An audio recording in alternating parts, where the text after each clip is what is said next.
वीकेंडमुळे मुंबई पुणे एक्सप्रेसवेवरती सध्या वाहतूक कोंडी पाहायला मिळते। मुंबईकर मोठ्या संख्येनं बाहेर पडल्यानं ही वाहतूक कोंडी झालेली आहे। बोरघाटातील अमृतांजन पुलाजवळ ही वाहतूक कोंडी पाहायला मिळते। वाहतूक सुरळीत करण्यासाठी 10 मिनिटांचे ब्लॉक देखील घेण्यात येत आहेत। मुंबईकडे जाणारी वाहतूक 10 मिनिटांसाठी थांबून दोन्ही दिशेनं वाहतूक पुण्याच्या दिशेला सोडली जाते। पुढील काही वेळामध्ये पुण्याकडे येणारी वाहतूक पूर्वपदावर येईल असा विश्वास देखील महामार्ग पोलिसांनी व्यक्त केला आहे।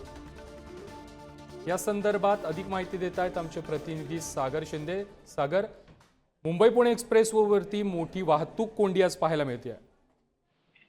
नक्कीच प्रथमेश, वीकेंड असल्याने मुंबईकर मोठ्या संख्येने शहराबाहेरील घराबाहेर पडले आहेत आणि त्याच ठिकाणी परिणामी आपण जर पाहिलं मुंबई पुणे एक्सप्रेसवेवर हा मंदावलेला आपल्याला दिसण्यात आहे।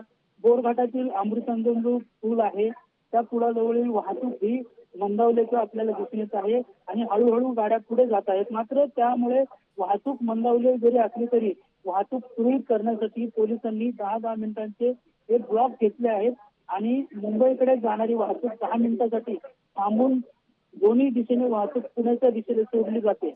पुढील काही वेळातच पुण्याकडे येणारी वाहतूक पूर्ववत होईल असा विश्वास देखील महामार्ग पोलिसांनी दर्शवला आहे। नक्कीच सागर, धन्यवाद तुम्ही दिलेल्या माहिती संदर्भात।